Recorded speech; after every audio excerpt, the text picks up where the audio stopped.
accès à la ZAC et la ZAR.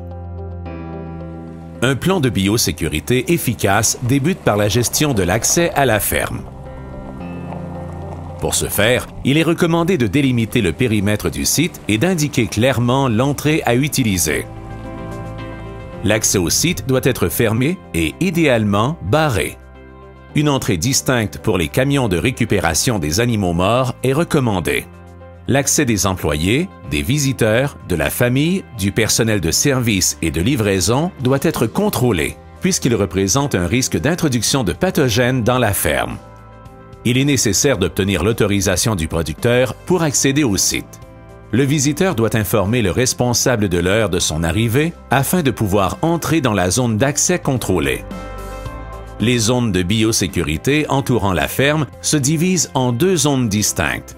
La première, la zone d'accès restreint que l'on nomme ZAR, correspond au bâtiment. Il s'agit de la zone la plus à risque, puisqu'elle loge les animaux. Les mesures de biosécurité doivent donc y être plus rigoureuses. La seconde, la zone d'accès contrôlé ou ZAC, est la zone tampon entourant la ZAR. Elle représente la première barrière de biosécurité et facilite la mise en quarantaine du site lors d'une urgence liée à une crise sanitaire. La zone de stationnement des véhicules doit être située dans un endroit bien identifié et éloigné du bâtiment logeant des ports. La ZAR étant une zone dont l'accès est restreint, seules les personnes autorisées peuvent y avoir accès.